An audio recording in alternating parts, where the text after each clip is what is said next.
새로운 길이 개통이 되어 그 길을 갈 때는 기분이 참으로 좋습니다.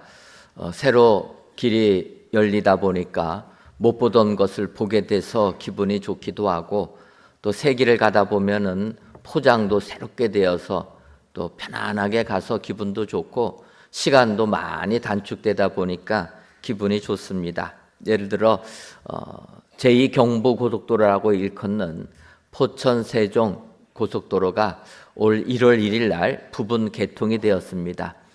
세종까지 가는 길인데 아직은 세종까지는 개통이 안 됐지만 만약에 세종까지 가게 되면 시간을 30분 정도 단축할 수가 있다, 그렇게 이야기도 하고, 또 최신식으로 건축을 했기 때문에 속도도 120까지 낼 수 있다 이야기를 합니다.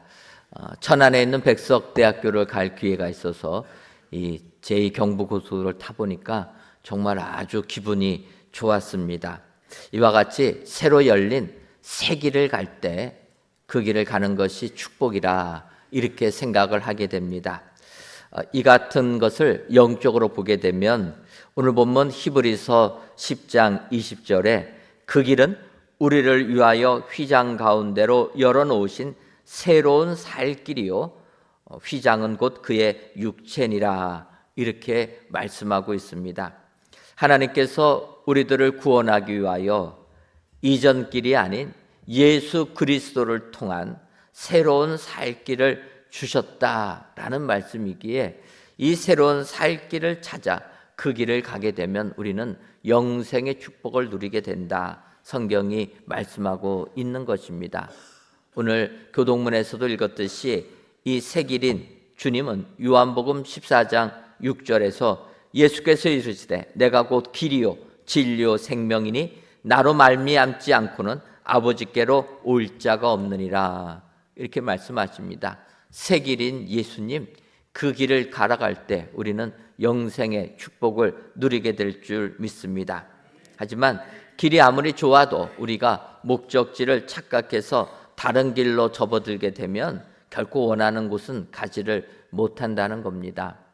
부끄러운 얘기지만 한 번은 제가 교단의 목사님을 만날 볼 일이 생겼습니다.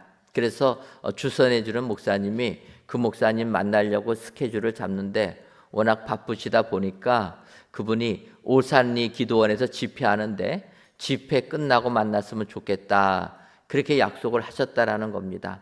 저한테 전화를 한 겁니다. 저한테 오산리 기도원으로 지금 당장에 와라.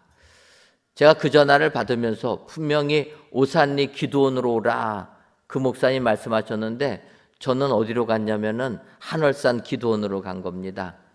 그것은 한월산이 어디 있습니까? 저희 예전에 광성 기도원이 있었던 그 근처에 한월산 기도원이 있지 않습니까? 그러니까 저한테는 익숙한 것은 파주에 있는 오산리 기도원보다는 항상 다녔던 길에 있던 한월산 기도원, 그게 굉장히 익숙한 겁니다. 그래서 전화로는 오산리 기도원을 와라 하는데 저의 머리에서는 한월산으로 가야 되는구나 해가지고 급하게 차를 몰고서 한월산 기도원을 향해서 간 겁니다. 퇴근 시간이 되다 보니까 빨리 가야 되겠다, 막히면은 목사님은 못 만날 수도 있겠다 생각이 되어서 급하게 갔는데 가다 보니까 또 길이 안 막혀가지고 일찍 도착한 겁니다. 한숨을 돌리고 그러면 저녁을 먹고 가야 되겠다 해서 식당에 들어가서 저녁 주문을 했습니다. 그랬는데 이 모임을 주선한 목사님이 다시 저한테 전화를 한 겁니다. 목사님 지금 어디쯤 계십니까? 제가 한월산 기도원 다 와서 여유가 있어서 지금 저녁 먹고 가려고 합니다. 그랬더니 그 목사님 하시는 이야기가 목사님 한월산 기도원이 아니고 오산리 기도원입니다. 오산리 기도원은 파주에 있는 것 아닙니까?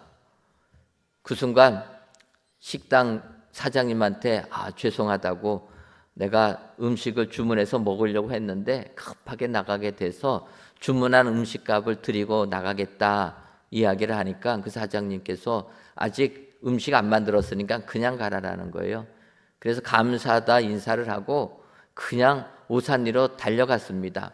그랬더니 저녁은커녕 집회 끝나고 나오시는 목사님 간신히 만나가지고 또 우리가 일을 마쳤던 것이 기억이 납니다. 여러분, 길이 아무리 좋아도 그 길을 잘못 들어서게 되면 저같이 이렇게 헤매는 겁니다. 하나님께서 예수님을 이 땅에 보내주시고 그 예수님만이 생명의 길이라는 겁니다. 오늘 이 시간 히브리서에서는 그 새로운 살 길을 우리에게 주셨다, 성경이 이야기합니다. 오늘 히브리서에 있는 말씀 가지고 하나님께서 우리를 구원하기 위하여 알려주신 그 새로운 살 길이 어떤 길인가, 그리고 그 길을 가려면 어떻게 가야 되는가, 오늘 말씀을 묵상하시고 그 말씀을 배우셔서 예수님 믿고 영생의 축복을 받으시는 저와 여러분들이 되시기를 주님의 이름으로 축원합니다. 그렇다면 우리를 위하여 열어놓으신 새로운 살 길을 우리는 어떻게 갈 수가 있습니까? 먼저는 예수의 피를 힘입음으로 갈 수가 있는 것입니다. 히브리서 10장 19절을 보면 그러므로 형제들아 우리가 예수의 피를 힘입어 성수에 들어갈 담력을 얻었으나니, 이렇게 말씀합니다. 여기 상반절을 보면 우리가 예수의 피를 힘입어서, 이렇게 얘기하는 겁니다. 우리를 위하여 주님이 열어주신 그 새로운 살 길은 바로 예수의 피를 힘입을 때 우리는 그 길을 가게 된다라는 겁니다. 여러분, 우리가 아는 대로 아담과 하와가 범죄함으로 말미암아 사람은 하나님과 단절의 아픔을 겪게 됩니다. 아담과 하와는 하나님께 제사를 드렸다는 얘기가 없습니다. 왜 그렇습니까? 항상 동행했기 때문에. 그러나 사단의 유혹을 받아서 죄가 그들에게 들어오는 순간 하나님하고의 관계는 단절되고 말았다라는 겁니다. 그리고 그 단절된 이유는 우리는 하나님께 제사를 드리는 겁니다. 그래서 아담과 하와가 낳은 아들들 가인과 아벨이 하나님께 제사를 드리게 됩니다. 그때 하나님께 제사를 드릴 때 아벨은 양의 피를 드려는, 양을 잡아서 그 피로 하나님께 제사를 드렸다라는 겁니다. 어찌 보면은 하나님께 드리는 제사는 이 아벨의 그 피부터, 어린 양의 피부터 피로 드리는 제사가 시작되었다 알 수가 있는 겁니다. 바꿔 말하면 하나님은 하나님께 제사를 드릴 때 피로 드리는 제사를 기뻐 받으신다라는 겁니다. 여러분, 왜 하나님께서 피로 드리는 제사를 기뻐 받으시겠습니까? 피에는 생명이 있기 때문이라 이야기를 합니다. 여러분, 피가 우리의 생명을 보존하는 데 제일 귀중한 역할을 하는 겁니다. 심장이 중요하지 않습니까? 심장이 멈추면 우리는 죽는데 그 심장이 하는 일이 무엇입니까? 피를 우리 온몸으로 보내는 역할을 한다는 거예요. 바꿔 말하면 피가 가지 못하면 죽는 것 아닙니까? 피는 우리 몸에 우리의 생명을 유지하는 필수 불가결한 요소가 피라라는 겁니다. 산소부터 시작해서 에너지까지 우리에게 생명을 유지하는 모든 것을 전해주는 게 피라라는 거예요. 근데 여러분, 세상 살다 보면 이 피 때문에 문제가 되는 게 얼마나 많이 있습니까? 우리 피 안에 당분 성분이 높으면 무슨 병입니까? 당뇨병. 정상의 피가 아니라 피 안에 당분이 많으면 병 걸린 겁니다. 여러분, 피 안에 혈전이 많다 보면 어떻게 됩니까? 혈전이 혈관을 막아서 심근경색을 일으키는 것 아닙니까? 피가 깨끗하지 못하면 사람이 죽는 겁니다. 이 피가 모자라면 어떻게 됩니까? 빈혈에 걸리는 것 아닙니까? 그런데 또 피를 먹지 말라 하는 이 하나님의 말씀을 또 너무나 문자적으로 해석하는 이단 여호와의 증인은 어떻게 얘기합니까? 피를 먹지 말라 하나님이 말씀하신 것을 듣고서 수혈도 거절한다라는 거예요. 여러분, 사람의 몸에 피가 부족하면 피를 공급해 줘야지 사는 것 아닙니까? 특별히 사고를 당해서 몸에서 피가 빠져나가게 되면 우리는 그 피를 보충하지 않으면 그 사람은 죽는 겁니다. 쇼크 받아서 죽는 겁니다. 그런데 여호와의 증인은 피가 이렇게 갑자기 많이 몸에서 빠져나갈 때도 수혈해서 주는 것을 피를 먹는 것이라 이렇게 보고서 수혈을 안 받는 겁니다. 결국 그렇게 되면 어떻게 됩니까? 죽는 거예요. 여러분, 하나님의 말씀을 잘 생각하고 바로 알아들어야 됩니다. 하나님은 우리에게 생명 주시기 원하시는 분 아니십니까? 그런데 수혈받지 않고 죽는 것, 하나님이 원하시는 게 아니다라는 겁니다. 하나님은 피에 생명이 있기 때문에 이 동물의 피라도 그 피를 바쳐서 하나님께 제사를 드리라라는 겁니다. 그렇게 제사를 드리면 내가 너희들이 지은 죄를 사해 주겠다. 하나님이 약속해 주시는 겁니다. 하지만 이 인간이란 존재는 아무리 하나님께서 죄를 사해 주셔도 또다시 죄를 짓는 쳇바퀴 인생을 사는 게 인간 아닙니까? 그래서 하나님이 우리를 사랑하셔서 결단하신 겁니다. 우리가 잘 아는 대로 요한복음 3장 16절을 보면 하나님이 세상을 이처럼 사랑하사 독생자를 주셨으니 이는 그를 믿는 자마다 멸망하지 않고 영생을 얻게 하려 하심이라. 여러분, 계속 죄를 짓는 우리들, 양의 피를 흘려가면서 제사를 드려도 또 죄를 짓는 우리들을 보면서 하나님이 한 번의 제사로 끝날 예수님을 이 땅에 보내주셨다라는 겁니다. 그것을 히브리서 9장 26절에 이야기하는 겁니다. 그가 세상을 창조한 때부터 자주 고난을 받았어야 할 것이로되 이제 자기를 단번에 제물로 드려 죄를 없이 하려고 세상 끝에 나타나셨느니라. 여러분, 하나님께서 예수님의 그 피로 예수님이 단번에 희생제사를 드림으로 다시는 제사를 드리지 아니하도록 우리에게 은혜를 주셨다라는 겁니다.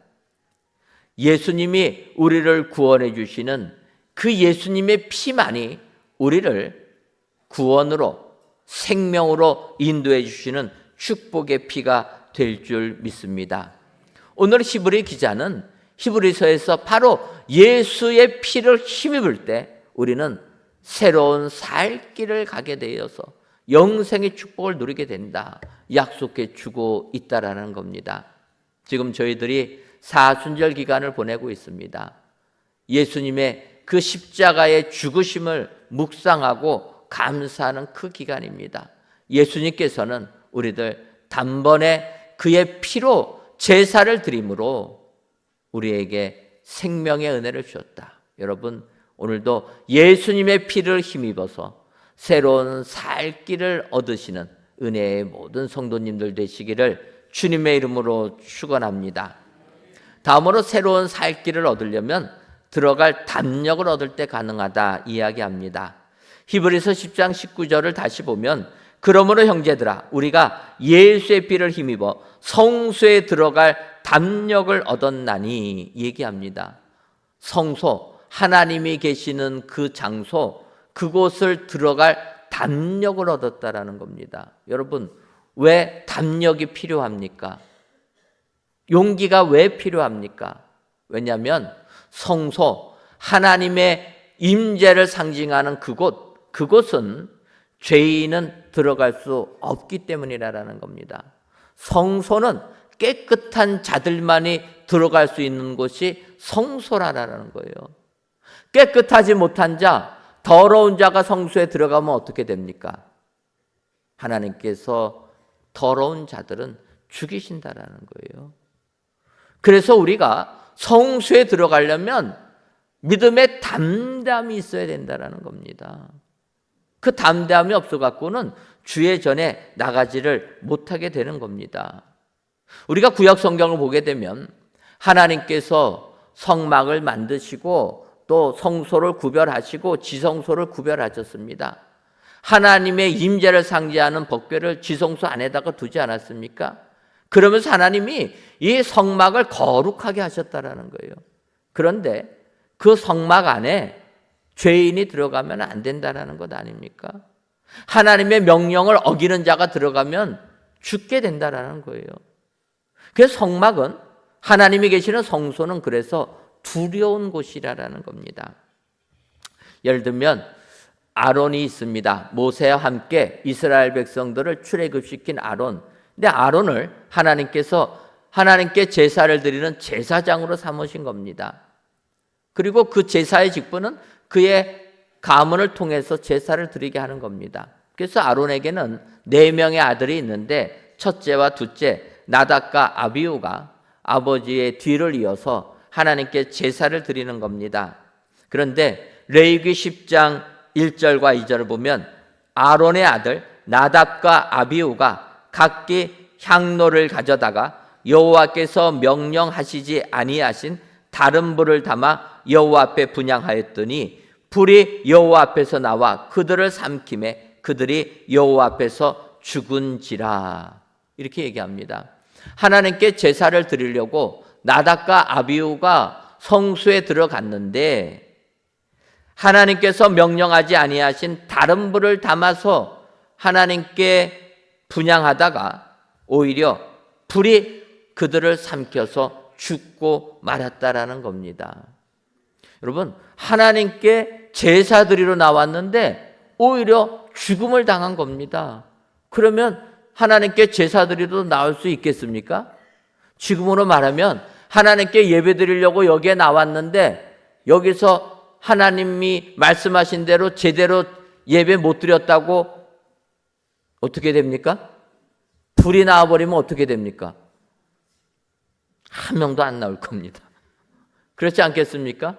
예배 드리러 나왔는데 말씀대로 안 살았다고 불이 내려버리면 어떡하겠습니까? 근데 여러분, 구약에서는 하나님이 구별하신 성소, 하나님의 말씀대로 안 하면 불이 내렸다라는 겁니다.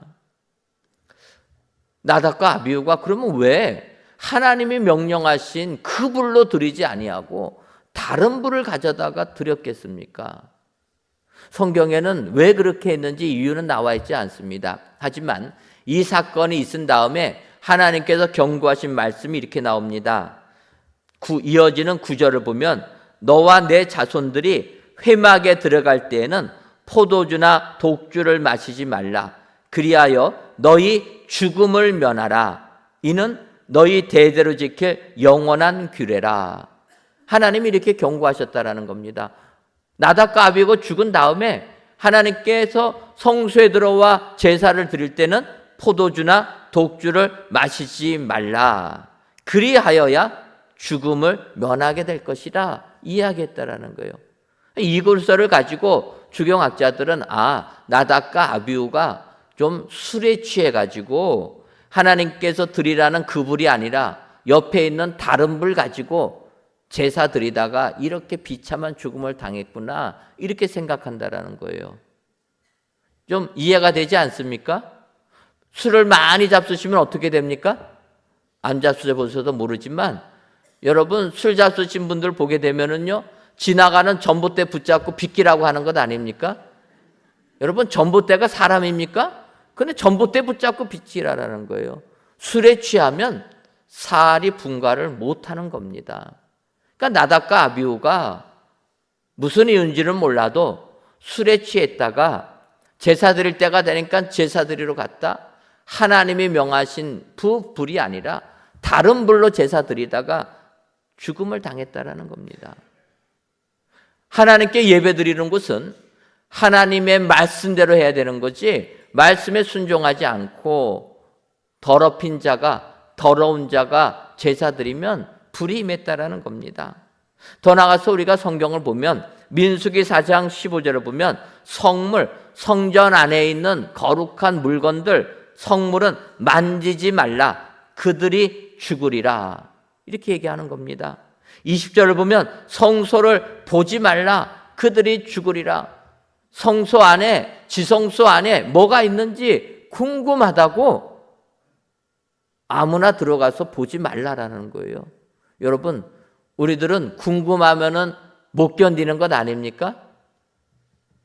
이거 비밀이라고 알려주면 어떡합니까? 너만 알려고 얘기하면 꼭 다른 사람한테 얘기해요. 우리가 뭔가 궁금하면은요, 열지 말라 하면은 더 열고 싶은 게 우리들 아닙니까? 선악과를 먹지 말라고 하는데 굳이 먹는 게 인간이라는 겁니다. 근데 하나님이 얘기하는 거예요. 성소를 보지 말라. 그들이 죽을 것이라는 거예요. 그런데 이스라엘 백성들은 이런 하나님의 말씀을 쉽게 여기는 겁니다. 아는 대로 이스라엘 백성들이 법궤를 블레셋 사람들에게 빼앗기게 됩니다. 그래서 블레셋 사람들이 하나님의 법궤를 빼앗아 왔다가 거기에 큰 재앙이 임하지 않습니까? 그래서 블레셋 사람들이 그 법궤를 다시 이스라엘로 보냅니다. 벳세메스로 법궤가 오게 됩니다. 법궤가 돌아오니까 벳세메스 사람들이 어떻게 합니까? 법궤 안에 무엇이 들었을까 궁금해서 법궤를 열어본 겁니다. 열어본 결과가 어떻게 됩니까? 70명이 죽음을 당했다라는 거예요. 보지 말라고 하면은 안 보는 게 축복인 줄 믿습니다. 그래서 사람들은 그 말을 믿지를 않는 겁니다. 성소는 이렇게 나오기 때문에 사람들이 두려워했다라는 거예요. 함부로 들어가지 못하는 겁니다. 제사장들도 잘못 들어갔다가 죽임을 당할 수 있기 때문에 함부로 못 들어가는 것 아닙니까? 그런데 오늘 성경을 보면 예수님께서 예수님의 피를 힘입어서 우리가 성소에 들어갈 수 있는 담력을 주셨다라는 거예요. 이제는 누구든지 예수님의 그 보혈만을 의지하게 되면 성소에 들어가 하나님을 만나는 축복을 주님이 주신 줄 믿습니다. 두려운 성소가 아니라 하나님을 만나는 축복의 성소로 변화시켜 준다라는 겁니다. 이러기 위해서 우리는 예수의 피를 힘입어 성소에 들어갈 담력을 얻어야 된다는 겁니다. 담대함이 있어야 될 줄 믿습니다. 여러분, 여호수아가 가나안 땅을 정복할 때 여리고 성부터 무너뜨리게 됩니다. 그때 이 첫 성 여리고 성을 무너뜨리기 위하여서 2명의 정탐꾼을 보냅니다. 이 2명의 정탐꾼이 여리고 성에 왔는데 그 소식을 벌써 여리고 왕이 들어가지고 정탐꾼을 잡으려고 합니다. 그때 기생 라합이 2명의 정탐꾼을 숨겨줍니다. 그러면서 그들을 지붕 아래로 내려보내주면서 탈출을 도와줄 때 그들과 약속을 합니다. 내가 너희들의 생명을 보호해 주었으니까 너희가 이 나라를 점령할 때 나와 내 식구들을 보존해 달라 부탁을 합니다. 이때 2명의 정탐꾼이 그렇게 하겠다 하면서 만약에 우리가 돌아가서 여리고성을 공격하러 올 때 너는 우리를 내려준 그 창문에 붉은 밧줄을 그대로 내려놔라. 그러면 우리가 이곳에 들어가서 붉은 밧줄에 있는 그 집은 우리가 무너뜨리지 아니하고 그 집 안에 있는 사람들은 생명은 다 보존해 주겠다. 약속을 하고 여호수아에게로 돌아가게 된 겁니다. 그 이야기를 들은 여호수아가 이제 여리고성을 무너뜨릴 때 여호수아서 6장 17절에서 이렇게 얘기합니다. 이 성과 그 가운데 있는 모든 것은 여호와께 온전히 바치되 기생 라합과 그 집에 동거하는 자는 모두 살려주라. 이는 우리가 보낸 사자들을 그가 숨겨 주었음이니라. 약속한 그대로 여호수아가 명을 내립니다. 그런데 사실 라합은 이 여호수아가 내린 명령을 알지를 못한 겁니다. 하지만 이스라엘 나라가 여리고성을 침략하니까 라합은 담대함을 가지고 그의 집 창문에다가 붉은 밧줄을 매달아 놨다라는 거예요. 누가 뭐라고 해도 내가 살 길은 오직 이 붉은 밧줄밖에 없다. 확신하고 담대하게 주변의 조롱을 뒤로하고 식구들 집 안으로 다 모으고 붉은 밧줄을 창문에다가 매달아 놓은 겁니다. 그 결과 여리고성이 무너져서 그 안에 있는 모든 사람들이 다 죽음을 당할 때 라합의 집에 있는 식구들은 구원을 받게 되었다라는 겁니다. 여러분, 바로 라합의 창문에 매달린 붉은 밧줄이 어찌 보면 예수님의 그 보혈을 예표한다, 이렇게 볼 수가 있는 겁니다. 여러분, 우리는 예수님의 피를 힘입어 성소에 들어갈 담력을 얻게 될 때 새로운 살 길을 가게 되는 축복자가 되게 될 줄 믿습니다. 세상 사람이 뭐라 해도 이 믿음의 담대함을 가지고 오직 예수님의 그 보혈을 의지하셔서 생명을 구원하시는, 영생의 축복을 받으시는 은혜의 모든 성도님들이 되시기를 주님의 이름으로 축원합니다. 마지막으로 주님께서 열어주신 새로운 살 길은 휘장 가운데를 여심으로 우리에게 주셨다라는 겁니다. 히브리서 10장 20절을 보면 그 길은 우리를 위하여 휘장 가운데로 열어놓으신 새로운 살 길이요 휘장은 곧 그의 육체니라. 성소와 지성소 사이에 휘장이 있습니다. 사람과 하나님 사이를 막아둔 휘장이라는 거예요. 근데 그 휘장을 오늘 히브리서에서는 예수님의 몸이라 이야기하고 그 휘장 가운데를 열어놔 사람과 하나님 사이에 단절된 것을 다 뚫어주셨다라는 겁니다. 그런데 신기하게 우리가 성경을 보게 되면 예수님께서 십자가에 못 박혀 돌아가실 때 마가복음을 보게 되면 예수님이 돌아가신 다음에 이에 성소 휘장이 위로부터 아래까지 찢어져 둘이 되니라 이야기합니다. 예수님이 돌아가셨을 때 성소의 휘장이 찢어졌다라는 겁니다. 누가복음을 보게 되면 성소의 휘장이 한가운데서 찢어지더라 이야기를 하시고 예수님께서 돌아가셨다 말씀합니다. 어찌 보면 골고다 언덕과 예루살렘 성전은 떨어져 있는데 예수님이 골고다 언덕에서 돌아가실 때 예루살렘 성전에 있는 휘장이 찢어졌다라는 겁니다. 여러분 어떻게 이렇게 다른 장소에 있는 사건이 동시적으로 일어날 수가 있습니까? 성경은 이것이 가능하다고 얘기하는 겁니다. 왜냐하면 이 휘장은 예수님의 몸이기 때문이라는 거예요. 몸을 상징하는 겁니다. 예수님의 몸은 십자가에서 돌아가시고 십자가에서 찢겨졌지만 성전 안에 있는 성소 영적인 의미의 휘장도 마찬가지로 찢어졌다라는 겁니다. 주님이 이 땅에 오신 것은 하나님과 사람 사이에 막아둔 그 담을 허시는 것으로, 그래서 사람과 하나님이 화목하도록 이 땅에 오셨음을 이야기하는 겁니다. 여러분, 우리들이 세상 살면서 얼마나 우리 사이에 하나님과의 단절됨을 느낄 때가 얼마나 많이 있습니까? 하나님이 계시다면 내가 지금 이 고통을 당해야 합니까? 하나님이 계시다면 내가 이 어려운 형편을 당해야 됩니까? 하나님은 나의 마음을 모릅니다. 여러분, 우리가 이렇게 한탄하며 기도할 때가 얼마나 많이 있습니까?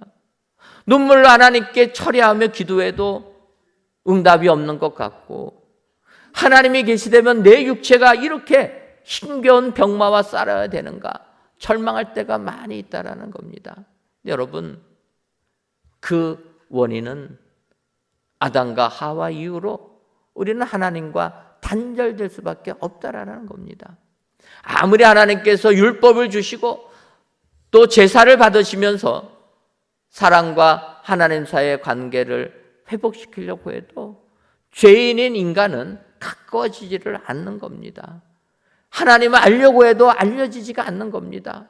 그래서 예수님이, 하나님이신 예수님이 이 땅에 오셨고 그가 피 흘려 십자가에 돌아가심으로 성소의 휘장을 찢으시면서 하나님과 우리 인간과의 사이를 열어두셨다라는 겁니다. 이것이 우리에게 새로운 살 길이 되게 되는 줄 믿습니다. 에베소서 2장 14절을 보면 그는 우리의 화평이신지라 둘로 하나를 만드사 원수된 것 곧 중간에 막힌 담을 자기 육체로 하시고 16절을 보면 또 십자가로 이 둘을 한 몸으로 하나님과 화목하게 하려 하심이라 원수된 것을 십자가로 소멸하시고. 여러분, 예수님의 십자가의 사건을 사도 바울은 이렇게 설명하는 겁니다. 그는 우리의 화평이라는 거예요. 평화를 이루게 하는 사람이라는 겁니다. 무슨 평화를 이루게 합니까? 하나님과 인간 사이의 그 관계를, 평화를 이루는 사람이라는 거예요. 여러분, 평화를 이루게 하는 것 얼마나 어렵습니까? 이 땅에 아직도 전쟁이 그치지 않지 않습니까? 평화 이루는 게 어렵다라는 거예요. 평화를 이루려면 그만큼 속이 썩는 사람이 있어야 되는 것 아닙니까? 다 참아주고 견뎌주는 사람이 있을 때 평화가 임하게 되는 겁니다. 예수님은 하나님과 우리의 사이를 화목하게 하기 위해서 본인이 십자가의 죽음을 당하셨다라는 겁니다. 화평케 하는 자 복이 있나니 하나님의 아들이라 일컬음을 받을 것이요. 성경이 이야기합니다. 주님이 하나님의 아들로 이 땅에 오셔서 하나님과 사람 사이의 관계를 화평하게 했기 때문에, 평화하게 했기 때문에, 화목하게 했기 때문에 그렇게 말씀하시는 겁니다. 여러분, 우리 주님은 휘장 가운데를 여심으로 우리로 하여금 하나님과 하나가 되게 만드신 분이십니다. 오늘도 하나님이 나와 멀리 계시다 느끼시는 분이 계시다면 휘장 가운데를 여시고 오신 주님 다시 한번 기억하시고 하나님과 교제하시는 여러분 되시기를 바랍니다. 하나님뿐만 아니라 내 이웃과도 화평한 여러분들 다 되셔서 진정 십자가의 은혜가 나의 은혜가 되고 영생의 길, 새로운 살 길이 되어서 생명 가지고 하나님의 축복을 듬뿍 받으시는 은혜의 모든 성도님들이 되시기를 주님의 이름으로 축원합니다. 기도하겠습니다. 하나님, 어제는 봄을 재촉하는 단비가 종일 내렸는데 오늘은 새날 맑은 날을 주셔서 이 시간 성전에서 또한 각 예배 초소에서 귀한 예배를 드리게 하시니 감사합니다. 이 시간 새로운 살 길이라는 제목으로 말씀을 주었사오니 바라기는 예수님께서 열어주신 새로운 살 길을 가려면 예수님의 피를 힘입어야 하고 들어갈 담력을 얻어야 하며 휘장 가운데 여실 때 새로운 살 길 갈 수 있음을 깨달아 오늘도 이 새로운 살 길을 들어감으로 영생의 축복을 누리는 은혜의 모든 성도님들이 다 되게 하여 주옵소서. 예수님의 이름으로 기도하옵나이다. 아멘.